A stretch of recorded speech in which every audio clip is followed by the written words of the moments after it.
नमस्कार, स्वागत है आपका यूट्यूब चैनल उल्टा चश्मा पर। लेकर आया हूँ आपका अपना कार्यक्रम विश्लेषण विद वानखड़े।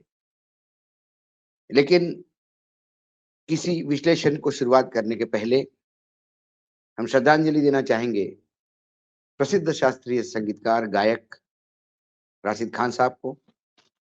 उनका इंतकाल हो गया, कैंसर से पीड़ित थे। कलकत्ता में एक प्राइवेट नर्सिंग होम में उन्होंने अंतिम सांस लिया। बचपन से संगीत की शिक्षा प्राप्त कर रहे थे, उनके घर में ही संगीत था। रामपुर घराने का संगीतकार के नाम से वो विख्यात थे और ये उम्र नहीं थी जाने की, 55 साल की उम्र थी। लेकिन इतने कम समय में जो खजाना वो दे गए श्रोताओं को, वो अतुलनीय है, अद्वितीय है। मैं मेरे तरफ से, उल्टा चश्मा की टीम की तरफ से और सभी दर्शकों की तरफ से उन्हें श्रद्धांजलि करता हूँ, देता हूँ। उस ईश्वर से प्रार्थना करता हूँ कि उनकी आत्मा को शांति दे। फिर उसके बाद खबर ये है कि क्या राजनीति और धर्म अलग होना चाहिए? राजनीति में धर्म और धर्म में राजनीति जब जाती है, तो दोनों का पतन होता है। ये हमने कई बार देखा। फिर भी सत्ता का लालच में अक्सर धर्म का तड़का राजनीति में लगता है। धर्म का उपयोग राजनीति में कर मतदाताओं के दिल में घुसने का प्रयास राजनीतिक दल करते हैं और कई बार सफलता भी पाते हैं, कई बार सफलता मिलती भी नहीं।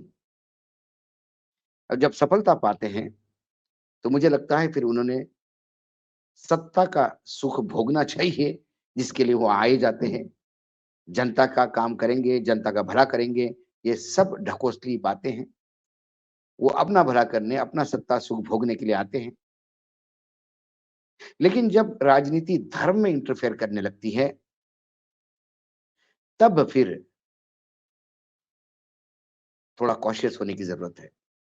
मैं ये बात आपको क्यों कह रहा हूँ? क्योंकि जिस सनातन हिंदू धर्म की हम बात करते हैं, और ऐसा नहीं कि सनातन हिंदू धर्म की बात करने के लिए आपको भाजपाई होना ज़रूरी है, या संघ की शाखा में जाना ज़रूरी है, या बजरंगी होना ज़रूरी है, या विश्व हिंदू परिषद की सदस्यता लेना ज़रूरी है। आप किसी भी राजनीतिक विचारधारा को अपनाते हुए भी अपने हिंदुत्व की बात कर सकते हैं। क्योंकि जो हिंदू है, वो ज़रूरी नहीं कि इन तथाकथित हिंदू धर्म के ठेकेदारों के साथ ही रहने से आप हिंदू कहलाओगे। हमारे सनातन हिंदुत्व में आदि शंकराचार्य का स्थान सबसे ऊंचा है। 16वीं सदी में उन्होंने इस भारतवर्ष में ऐसी कुछ व्यवस्था कर रखी थी कि उन्होंने पूरब, पश्चिम, उत्तर, दक्षिण में 4 पीठ स्थापित किए और इन पीठों का काम था हिंदू धर्म की परंपराएं, धर्म का शास्त्रोक्त पद्धति, वेद उपनिषद के अनुसार धर्म चले और समाज में एक सामंजस्य स्थापित हो। इसके लिए ये 4 पीठ काम करते हैं। जो ईसाइयों में पोप का दर्जा है, जो बुद्धों में दलाई लामा का दर्जा है, वही दर्जा हमारे शंकराचार्यों का है। इसमें कोई विवाद नहीं। लेकिन ऐसी क्या मजबूरी हो गई कि जो 4 शंकराचार्य के पीठ थे, पुरी गोविंद मठ ओडिशा के पुरी में, जगन्नाथपुरी में, श्रृंगेरी शारदा पीठ दक्षिण कर्नाटक में, द्वारका शारदा पीठ गुजरात के द्वारका में और बद्री ज्योति पीठ उत्तर भारत के उत्तराखंड में, चारों शंकराचार्यों ने ये तय किया है कि उस 22 तारीख के कार्यक्रम में, जहां अयोध्या में राम लला की प्राण प्रतिष्ठा होने जा रही है, उस कार्यक्रम में वो नहीं जाएंगे। ये खबर मेरे लिए बड़ी है, एक सनातन हिंदू होने के नाते, कि हमारे सर्वोच्च धर्मगुरु इतने बड़े धार्मिक आयोजन से दूर क्यों? क्या नरेंद्र मोदी का वहां जाना उनको खल रहा है, या भारतीय जनता पार्टी का दखल या संघ का दखल उन्हें तकलीफ दे रहा है? शंकराचार्य की जो बातें बाहर आई, जो उनका वक्तव्य आया और जब सुना, तो उन्हें इन कितनी बातों से परहेज नहीं। उन्हें परहेज इस बात का है कि जो मंदिर का कार्य पूर्ण नहीं हुआ, उस मंदिर में, अधूरे मंदिर में प्राण प्रतिष्ठा नहीं होती, वो धर्म संगत नहीं है। हमारी कुछ परंपराएं हैं धर्म की। नवरात्र में उपवास करते हमारे आदरणीय परम प्रधानमंत्री जी, तो परंपरा है। और रुद्राभिषेक करते हैं जब जाके काशी में, तो परंपरा है। वो किसी लक्ष्मी माता के मंदिर में जाके रुद्राभिषेक नहीं करते, क्योंकि परंपरा है। तो इसी परंपरा का निर्वहन करते हुए शंकराचार्य के अनुसार मंदिर का पूर्ण काम होने पे, जब मंदिर का कलश जो होता है ऊपर, सबसे पहले मंदिर की ध्वजा कलश जब ऊपर रखते हैं, उनके पूजन के साथ पूजा शुरू होती है और फिर प्राण प्रतिष्ठा की जाती है।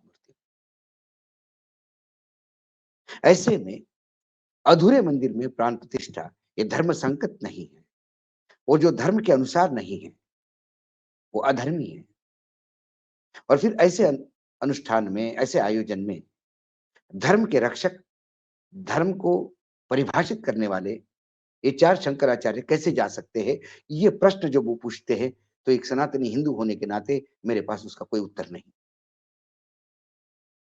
सर्वोच्च न्यायालय ने एक व्यवस्था दी थी, प्रधानमंत्री कार्यालय को कहा था कि एक ट्रस्ट बनाइए और निर्माण करेगा मंदिर का।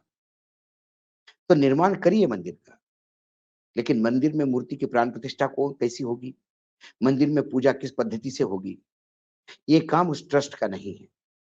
ये काम शंकराचार्यों का है, धर्मगुरुओं का है, कि जो इसको परिभाषित करें और उनके दिए हुए रास्ते पे, उनके दिए हुए इंस्ट्रक्शन के अनुसार काम होने चाहिए।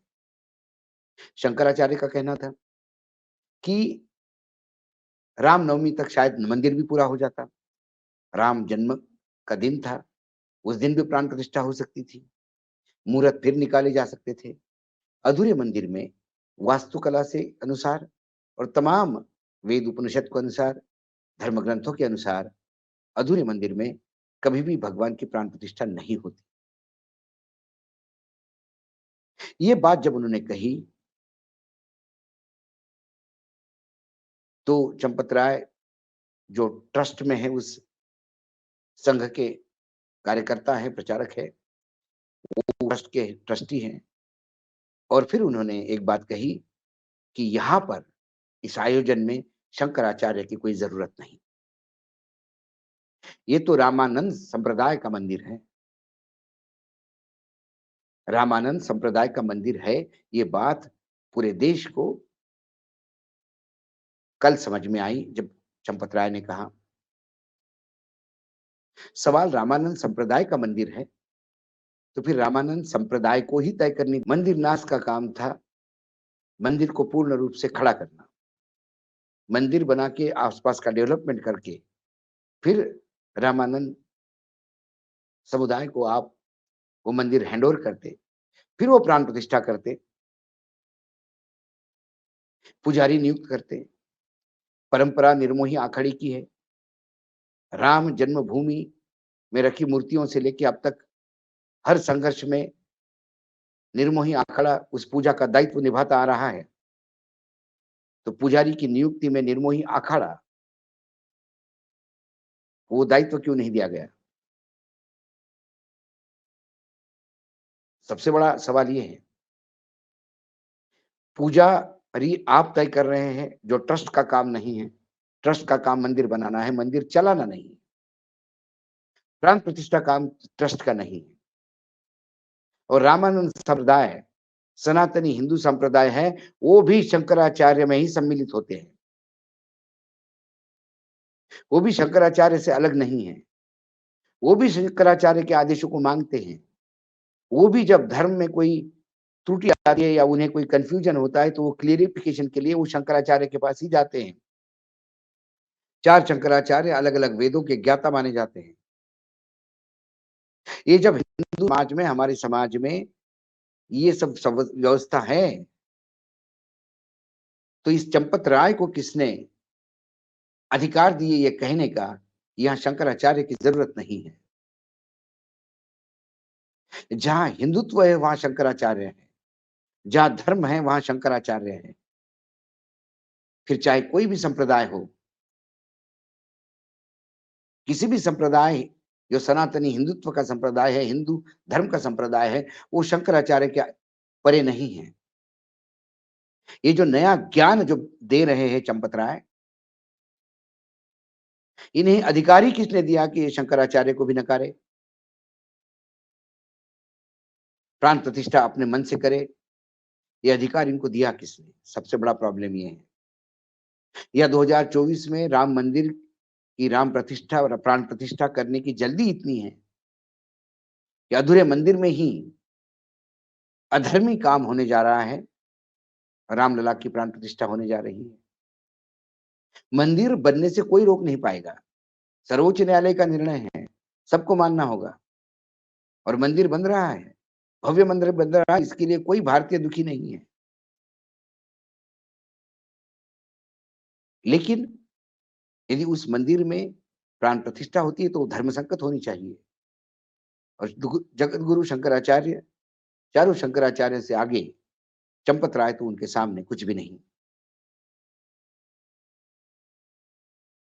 तो क्या राजनीति इतनी हावी हो गई है धर्म पे कि धर्म की परंपराएं, धार्मिक आस्थाओं को ध्वस्त करते हुए सिर्फ 2024 के चुनाव का टारगेट पूरा करने के लिए, राम मंदिर का नाम चुनाव में बेचने के लिए, राम को चुनाव में बेचने के लिए ये पूरा इवेंट रचा गया है? सवाल वो है। मैं भी सनातनी हिंदू हूं, मैं भी मानता हूं राम को, लेकिन मेरे राम मेरे कर्मों में प्रतिष्ठित होनी चाहिए, मेरे राम मेरे दिल में प्रतिष्ठित होनी चाहिए। जो कर्म चंपत राय चंपत राय के है, वो कतई राम का नाम लेने का अधिकार भी उनको नहीं देते। वो जब जब राम करते हैं, राम का नाम लेते हैं, मेरे राम को कम से कम वो अपमानित कहते हैं, ऐसा मुझे लगता है। या आदि शंकराचार्य से भी बड़े ये हो गए हैं कि आने वाले समय में ये चंपत राय अपने खुद के शंकराचार्य भी नियुक्त करे, अलग अलग पीठ बना के, तो मुझे आश्चर्य नहीं होगा, क्योंकि पूरा धर्म ही फिर से रेखांकित करने जा रहे हैं चंपत राय। ये अधिकार मोदी जी की सरकार उन्हें दे सकती है, क्योंकि उन्हें चुनाव लड़ना है और चुनाव जीतना होगा। मैं मेरे धर्म के साथ हूं, धर्म में विश्वास रखता हूं। हमें चुनाव से कोई लेना देना नहीं, हमें आपसे सत्ता से कोई लेना देना नहीं। लेकिन सत्ता के लालच में आप धर्म पे इतना अतिक्रमण मत करिए कि सामान्य हिंदू अपने आप को आहत हो समझे। आज इतना ही, कल फिर आता हूं किसी विषय के साथ। तब तक के लिए नमस्कार। देखते रहिएगा यूट्यूब चैनल उल्टा चश्मा।